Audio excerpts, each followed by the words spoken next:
دیکھیے آگے، بسم اللہ الرحمن الرحیم، باب القول فی ترجیح احدی العلتین علی الاخری، دو علتوں میں سے ایک کو دوسری پر ترجیح دینے کا بیان۔ ابھی بات آئی نا کہ دو علتوں میں تعارض اور ٹکراؤ ہوگا، ایک کو صحیح دوسری کو فاسد ماننا پڑے گا۔ فساد علت کے 10 اسباب تو پیچھے آ چکے ہیں، لیکن وجوہ ترجیح اب یہاں بیان ہو، اور امام شیرازی رحمۃ اللہ علیہ 20 وجوہ ترجیح بیان کر رہے ہیں۔ کتنے؟ 20 وجوہ ترجیح بیان کر رہے ہیں کہ دو علتوں میں اگر ٹکراؤ ہو جائے اور ترجیح دینا پڑے، یعنی ایک کو راجح اور دوسرے کو مرجوح ماننا پڑے، تو 20 وجوہ ترجیح بیان ہو رہے ہیں، جن میں سے ایک کے ذریعے دوسرے کو کیا کرنا پڑے گی؟ ترجیح دینا پڑے گی۔ وَاعْلَمْ أَنَّ التَّرْجِيحَ لَا يَقَعُ بَيْنَ دَلِيلَيْن مُوجِبَيْن لِلْعِلْمِ وَلَا بَيْنَ عِلَّتَيْن مُوجِبَتَيْن لِلْعِلْمِ لِأَنَّ الْعِلْمَ لَا يَتَزَايَدُ وَإِنْ كَانَ بَعْضُهُ أَقْوَى مِنْ بَعْضٍ۔ دو قطعی دلیلوں کے درمیان میں اور دو قطعی علتوں کے درمیان میں ترجیح ہوگی نہیں، اس لیے کہ قطعیت لا یتزاید ایک دوسرے سے بڑھ کر نہیں رہتی، بلکہ ایک ہی درجے کی ہوتی۔ اگرچہ بعض قطعی دلائل یا بعض قطعی علتیں بعض کے مقابلے میں زیادہ مضبوط ہی کیوں نہ ہوں، لیکن ان میں ترجیح کا کوئی سوال پیدا نہیں ہوتا۔ جیسے قرآن کی ایک آیت کو نعوذ باللہ آپ کہے کہ وہ راجح ہے، اور دوسری آیت کو کہے نعوذ باللہ کہ وہ مرجوح، ایسا نہیں ہو سکتا، اس لیے کہ دونوں قرآن کی آیتیں متواتر قطعی دلائل میں شمار ہیں۔ کسی کو آپ راجح اور کسی کو مرجوح نہیں کہہ سکتے۔ ہاں، ناسخ و منسوخ کا تعلق ہو سکتا ہے، لیکن راجح اور مرجوح قرآن کی دو آیتوں میں نہیں۔ دو صحیح اور متواتر احادیث ہیں، دونوں ایک ہی درجے کی رہے گی، ان میں ترجیح کی کوئی شکل نہیں رہے گی۔ بات سمجھے؟ وَكَذَلِكَ لَا يَقَعُ التَّرْجِيحُ بَيْنَ دَلِيلٍ مُوجِبٍ وَعِلَّةٍ مُوجِبَةٍ لِلْعِلْمِ، اسی طریقے سے دلیل قطعی اور علت قطعیہ کے درمیان میں بھی ترجیح نہیں ہو سکتی۔ دلیل قطعی اور علت قطعیہ کے درمیان میں ترجیح نہیں ہو سکتی۔ وَبَيْنَ دَلِيلٍ وَعِلَّةٍ مُوجِبَةٍ لِلظَّنِّ لِمَا ذَكَرْنَاهُ، اسی طریقے سے دلیل ظنی اور علت ظنی دونوں میں اگر تعارض ہوتا ہے تو وہاں پر بھی ترجیح نہیں ہو سکتی۔ وَلِأَنَّ الْمُقْتَضِيَ لِلظَّنِّ لَا يَبْلُغُ رُتْبَةَ الْمُوجِبِ لِلْعِلْمِ، اس لیے کہ ظن کا تقاضا کرنے والی دلیل یا علت قطعیت کے تقاضے کرنے والی دلیل اور علت کے رتبے کو پہنچ نہیں سکتی۔ وَلَوْ رَجَّحَ بِمَا رَجَّحَ، اگر ہم نے ترجیح دینے کی نوبت آئی بھی، لَكَانَ الْمُوجِبُ لِلْعِلْمِ مُقَدَّمًا عَلَيْهِ، تو قطعیت کا فائدہ دینے والی جو دلیل ہوگی یا علت ہوگی وہ ہمیشہ ظن پر مقدم ہوگی۔ فلا معنی للترجیح، تو ترجیح کا کوئی سوال پیدا نہیں ہوتا۔ یعنی مان لو ناسخ و منسوخ کا معاملہ نہیں ہے، لیکن قرآن کی ایک آیت ایک کہہ رہی ہے اور حدیث دوسری بات کہہ رہی ہے، تو کیا ہم ترجیح کی صورت میں اختیار کریں گے؟ صاف کہیں گے کہ قرآن مقدم ہے، قرآن مقدم ہے۔ حدیث میں یہ ہو سکتا ہے کہ کسی راوی نے کچھ خلط ملط کیا، قرآن کو مقدم رکھا جائے۔ بات سمجھے؟ تو دو علت قطعیہ کے درمیان میں بھی ترجیح کا کوئی سوال پیدا نہیں ہوتا، دو دلیل قطعی میں بھی ترجیح کا کوئی سوال پیدا ایک ہی دائرے کے۔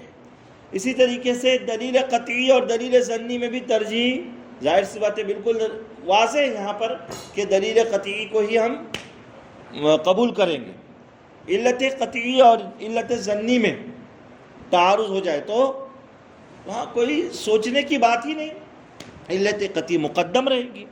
لیکن اس کے علاوہ ہو سکتا ہے وَمَتَى تَعَارَضَتْ عِلَّتَانِ، آگے فرما رہے ہیں اگر دو علتیں آپس میں ٹکرا رہی ہے، وَاحْتِيجَ فِيهِمَا إِلَى التَّرْجِيحِ، اور ان دونوں میں ترجیح کی ضرورت پیش آ رہی ہے، رُجِّحَ إِحْدَاهُمَا عَلَى الْأُخْرَى بِوَجْهٍ مِّنْ وُجُوهِ التَّرْجِيحِ، تو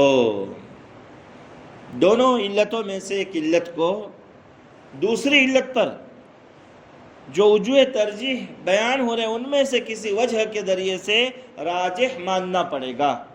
وَذَلِكَ مِنْ وُجُوهٍ، اور اس کے اسباب آگے بیان ہو رہے ہیں، اور 20 اسباب ذکر کر رہے ہیں۔ کتنے؟ 20 اسباب۔ احدها، ان میں سے ایک سبب، ان تكون احداهما منتزعة من اصل مقطوع به، کہ دو علتوں میں سے ایک علت اصل قطعی سے نکالی گئی ہو، والأخرى من اصل غیر مقطوع به، اور دوسری علت اصل غیر قطعی سے نکالی گئی ہو، فالمنتزعات من المقطوع به اولا لأن اصلها اقوى. تو جو علت قطعی سے نکالی گئی ہے، قطعی اصل سے، اس کو ترجیح دے گے. کیوں؟ اس لیے کہ اس کی اصل جب قوی ہے تو وہ علت بھی کیا ہوگی؟ تو پہلی وجہ ترجیح سمجھ میں آ گئی کیا؟ دو علتوں میں ٹکرا ہو رہا ہے، ایک علت نکلی ہے اصل قطعی سے اور دوسری اصل ظنی سے، تو ترجیح کس کو؟ اس علت کو جو اصل قطعی سے نکلی. والثاني أن يكون أصل إحداهما مع الإجماع عليه قد عرف دليله على التفصيل فيكون أقوى مما أجمع عليه ولم يعرف دليله على التفصيل، لأن ما عرف دليله يمكن النظر في معناه وترجيحه على غيره. کہ دو علتوں میں سے ایک علت کی اصل، دو علتوں میں سے ایک علت کی اصل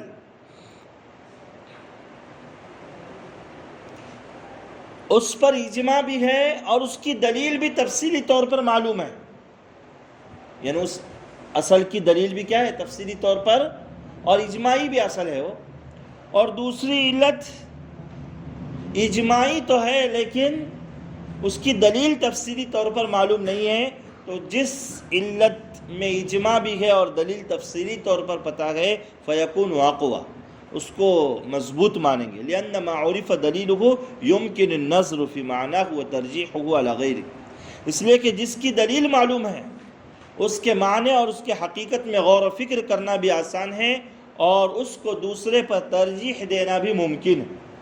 اس کو دوسرے پر ترجیح دینا بھی کیا ہے؟ ممکن ہے. بات سمجھے؟ دو ہو گیا اسباب ترجیح. کتنے ہو گئے؟ دو.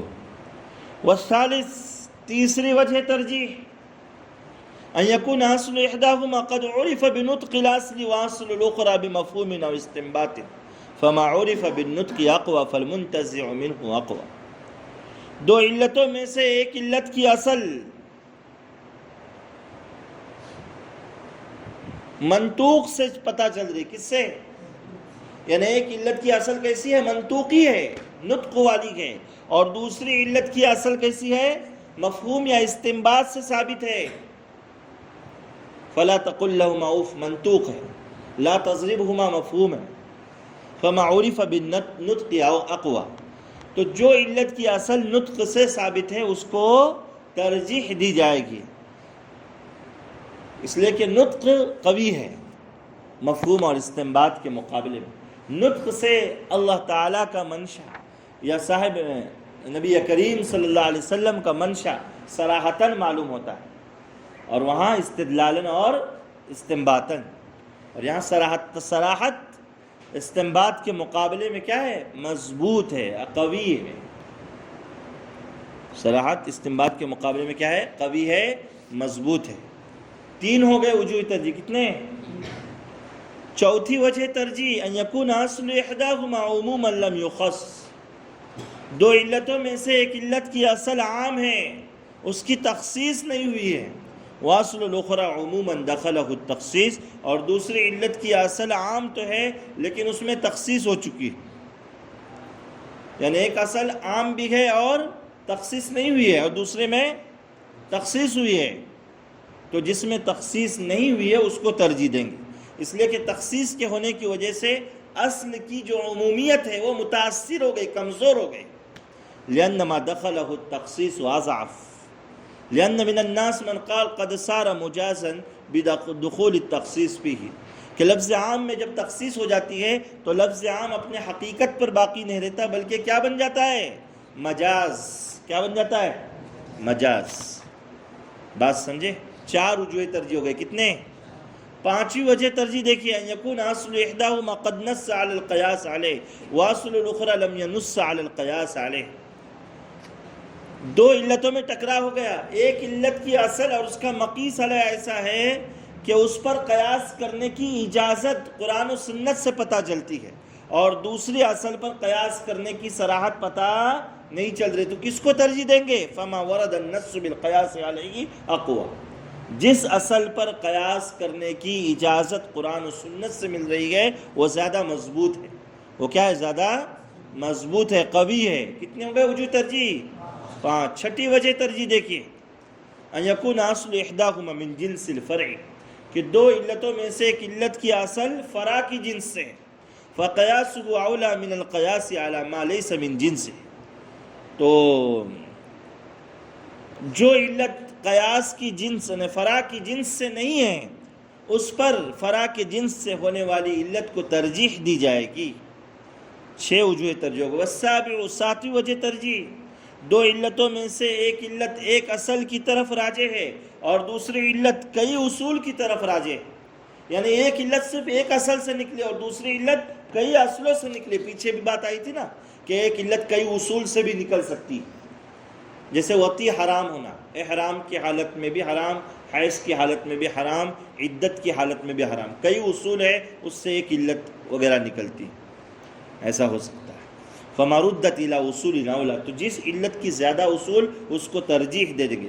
بعض حضرت کہتے ہیں نہیں، دونوں برابر، لیکن پہلا قول زیادہ صحیح ہے. لأنما کثرت اصولہ اقوی، اس لیے کہ جس علت کے اصول زیادہ ہوں گے اس کو ترجیح دیں گے، اس کو کیا کریں گے؟ 7 ہو گئے وجوہ ترجیح. 8ویں وجہ ترجیح، والثامن، دو علتوں میں سے ایک علت صفت ذاتی ہو اور دوسری صفت حکمی ہو، تو حکمی کو ترجیح دیں گے. کس کو؟ حکمی کو ترجیح دیں گے. جیسے کہ اس کا مٹی ہونا صفت ذاتی ہے، کسی چیز کا مٹی ہونا، بات سمجھے؟ اور حکمی صفت پاک ہونا. کیا ہونا؟ پاک ہونا. کسی کا پاک ہونا یہ حکمی صفت ہے. تو کس کو ترجیح دیں گے؟ حکمی کو ترجیح. بعض حضرت کہتے ہیں صفت ذاتی کو ترجیح دے دو، اس لیے کہ وہ زیادہ قوی ہے. والاول اصح، پہلا قول زیادہ صحیح ہے کہ ترجیح کس کو دیں گے؟ صفت حکمی کو. اس لیے کہ ہم اصل سے علت نکال کر فرع میں فٹ کرتے ہیں. کیوں؟ اصل کا حکم فرع میں جاری کرنے کے لیے، تو حکم کے لیے کام کیا جاتا ہے. لأن الحکم بالحکم اشبہ فہو بالدلالۃ علیہ اولی، حکم کے ساتھ زیادہ مشابہت رکھتا ہے تو اس پر دلالت کے اعتبار سے بھی وہ زیادہ قوی ہے. والتاسع، 9ویں وجہ ترجیح، دو علتوں میں سے ایک علت منصوص علیہ ہے اور دوسری علت منصوص علیہ نہیں ہے. فالعلت المنصوص علیہ اولی لأن النص اقوی من الاستنباط، تو منصوص علیہ علت زیادہ راجح ہے اس لیے کہ نص استنباط کے مقابلے میں بہر صورت بہتر ہے. تو جو علت منصوص علیہ ہوگی وہ کیا ہوگی؟ یعنی قرآن و سنت سے جو علت نکالی گئی ہے وہ راجح ہوگی، اور جو علت مستنبط ہے منصوص علیہ نہیں ہے وہ مرجوح ہوگی. وہ کیا ہوگی؟ مرجوح ہوگی. والعاشر، 10ویں وجہ ترجیح، 20 میں سے 10ویں کا بیان دیکھیں. ان تکون احداہما اثباتا، کہ دو علتوں میں سے ایک علت مثبت ہو، والاخری نفیا، اور دوسری منفی ہو. فالاثبات اولی، تو جو مثبت علت ہے اس کو ترجیح دیں گے. لأن النفی مختلف فی کونہ علہ، اس لیے کہ نفی کے علت ہونے میں اختلاف ہے. یا دو علتوں میں سے ایک علت صفت والی ہو دوسری اسم والی ہو تو صفت کو ترجیح دیں گے. اس لیے کہ بعض حضرات کا کہنا ہے اسم کا علت بننا صحیح نہیں ہے. ان الاسم لا يجوز ان يكون علتا، اسم کو علت نہیں بنا سکتے. یہ بعض حضرات کا کہنا ہے کہ اسم کو علت مت بناؤ، صفت کو بناؤ. تو ایک مثبت اور ایک منفی ہے تو مثبت کو ترجیح دیں گے. ایک علت اسم والی ہے دوسری صفت والی ہے تو کس کو ترجیح دیں گے؟ صفت کو. اس لیے کہ علت عموماً اوصاف پر مشتمل ہوتی ہے. اس پر نہ کہ اسماء پر. اس پر مشتمل ہوتی ہے اوصاف پر، اس لیے صفت کو راجح مانا جائے گا. 10 وجہ ترجیح ہو گئے. کتنے؟ 10. والحادی عشر، 11ویں وجہ ترجیح، دو علتوں میں سے ایک علت کے اوصاف کم ہوں، والاخری اکثر اوصافا، اور دوسری علت کے اوصاف زیادہ ہو. بعض حضرات کہتے ہیں جس کے اوصاف کم اس کو ترجیح، اس لیے کہ وہ سب سے زیادہ صحیح سالم. اور بعض حضرات کہتے ہیں ما کثرت اوصاف اولی، جس کے اوصاف زیادہ اس کو ترجیح. لأنها اکثر مشابہۃ للاصل، اس لیے کہ وہ اصل کے ساتھ زیادہ مشابہت ہے. بات سمجھے؟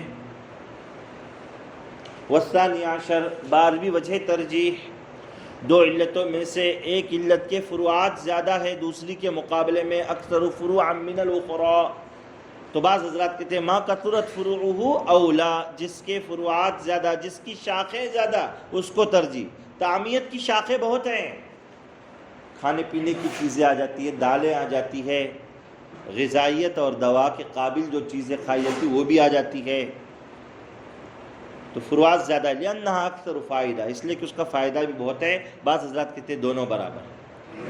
والثالث عشر، 13ویں وجہ ترجیح، دو علتوں میں سے کہ علت متعدی ہو اور دوسری لازم ہو، تو متعدی اولا ہے لازم کے مقابلے میں، اس لیے کہ متعدی کے علت کے صحیح ہونے پر اتفاق ہے اور لازم کے علت ہونے میں اختلاف ہے۔ بھائی علت لائی کیوں جاتی ہے؟ اصل کا حکم فرع میں جاری کرنے کے لیے۔ کس لیے لائی جاتی ہے؟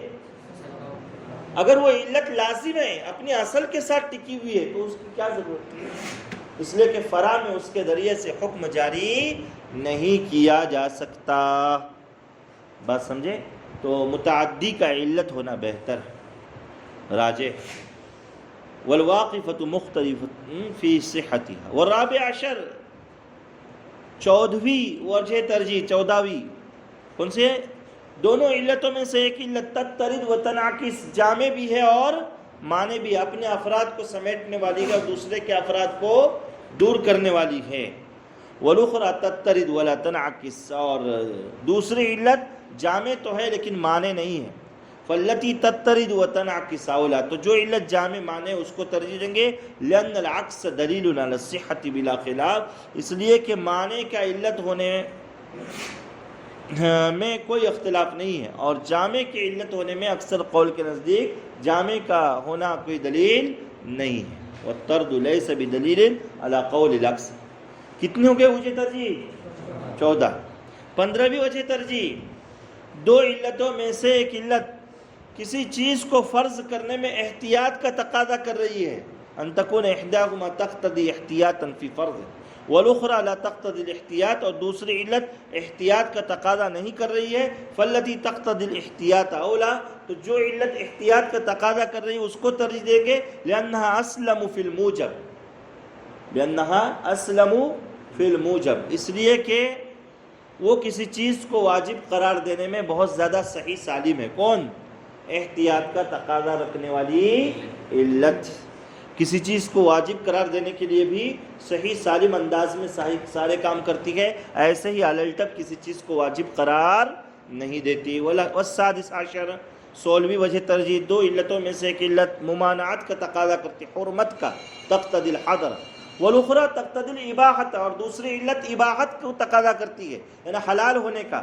فمن اصحابنا من قال ہما سواء، ہمارے بعض حضرات فرماتے ہیں دونوں برابر ہیں، علت کا تقاضا کرے علت یا حرمت کا، دونوں برابر۔ اور بعض حضرات کہتے ہیں ان التی تقتضی الحظر اولا لانها احوط، جو علت ممانعت اور حرمت کا تقاضا کرتی ہے اس کو ترجیح دیں گے، اس لیے کہ وہ زیادہ احتیاط کے قابل ہے۔ سمجھ میں آ رہا ہے نا؟ یہ آسان ہے ساری صورتیں شکلیں۔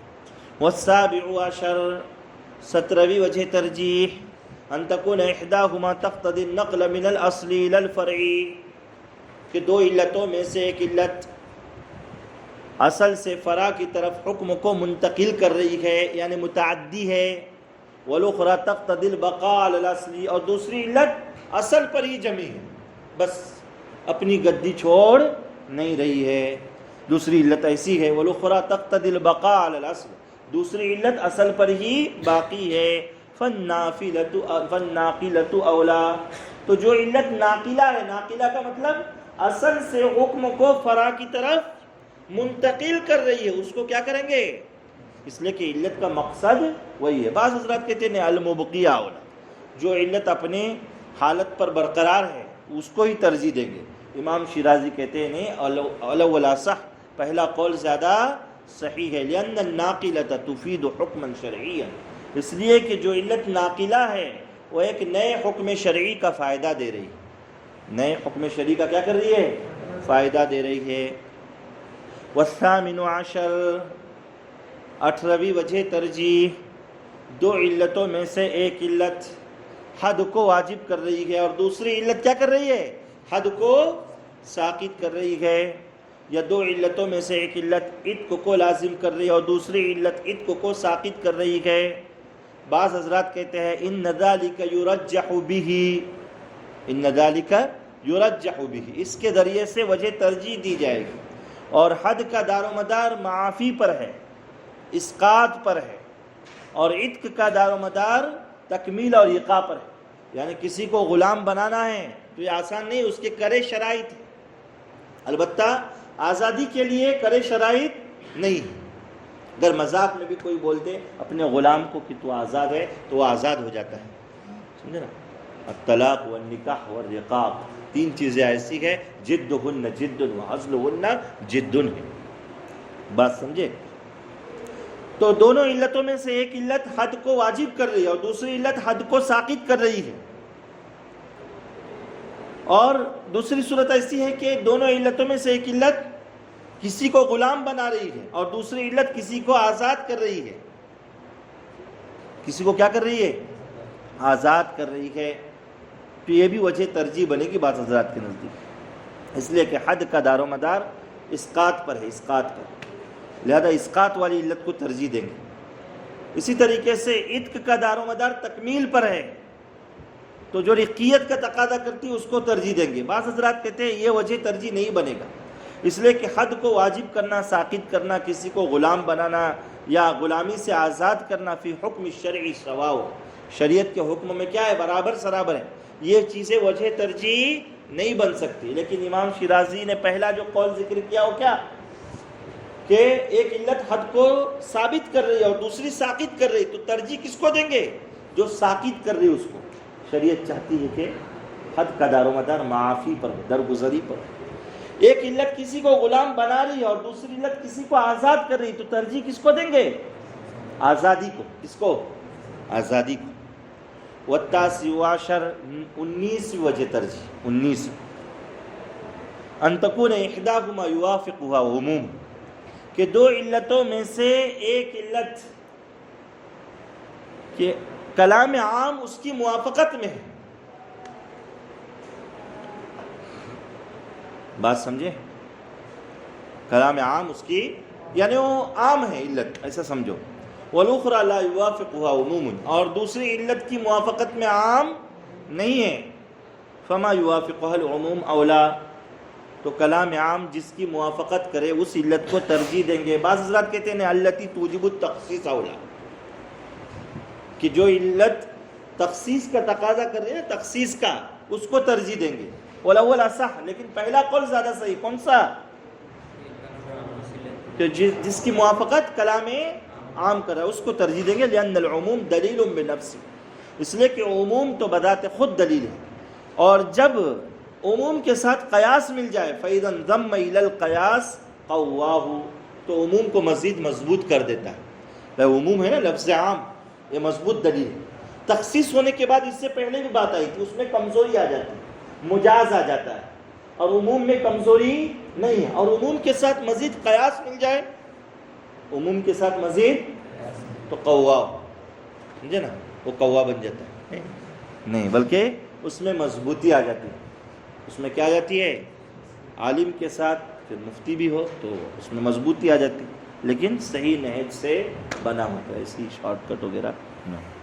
والعشرون، 20ویں وجہ ترجیح، ایسی 20ویں وجہ ترجیح. ان یکون ما احداہما قول صحابی فہی اولا، کہ دو علتوں میں سے ایک علت کی تائید میں قول صحابی ہے اور دوسرے علت کی تائید میں قول صحابی نہیں ہے، تو کس کو ترجیح دیں گے آپ؟ جس علت کے ساتھ قول صحابی اس کو ترجیح دیں گے. کیوں؟ اس لیے کہ بعض علماء کے قول کے اعتبار سے قول صحابی حجت، کیا ہے؟ حجت ہے. لأن قول الصحابی حجت فی قول بعض علماء، بعض علماء کے قول کے اعتبار سے قول صحابی حجت ہے. فإذا انضم إلیہ القیاس قواہ، تو قول صحابی کے ساتھ قیاس بھی مل جائے تو اس میں مزید پختگی اور مضبوطی آ جاتی ہے، جیسے اس سے پہلے بات آئی. تو یہ کل کتنی وجوہ ترجیح ہو گئی؟ 20 وجوہ ترجیح ہو گئی. کتنی؟ 20 وجوہ ترجیح. تو یہ عین قیاس کے باب میں بالکل آخری باب تھا. اب یہاں پر قیاس کا بیان پورا، گویا کہ جو بیان شروع ہوا تھا یعنی اصول فقہ کا امام شیرازی نے اللمع میں، قرآن، سنت، اجماع اور قیاس، تو قیاس کا باب یہاں پر پورا ہو گیا، دلائل متفق علیہ کا جنہیں آپ کہہ سکتے ہیں قرآن، سنت، اجماع، قیاس، وہ یہاں پر مکمل ہو گئے۔ اب آگے دلائل مختلف فی کا بیان، استنباط، استحسان، قول صحابی، اور اسی طریقے سے اور بھی استصحاب حال، القول باقل ما قیل، دلائل کو استعمال کرنے کا انداز، مفتی کے اوصاف، فتویٰ دینے کا طریقہ، اجتہاد اور اس کی قسمیں اور اس کے اسباب، آگے جو ہے اس کا بیان ہے۔ بات سمجھ آ رہی ہے؟ تو عین قیاس کا بیان یہاں پر کیا ہو گیا؟ مکمل ہو گیا۔ تو ان 20 وجوہ ترجیح کو بھی آپ زبانی یاد کیجئے، امتحان میں ایسی زبانی لکھنی ہوتی ہے کہ 20 وجوہ ترجیح لکھی، آسان سوال ایک دم ایک لائن میں، سمجھے نا؟ اب آپ لکھتے بیٹھیں اس کو، ٹھیک ہے؟ اللہ توفیق۔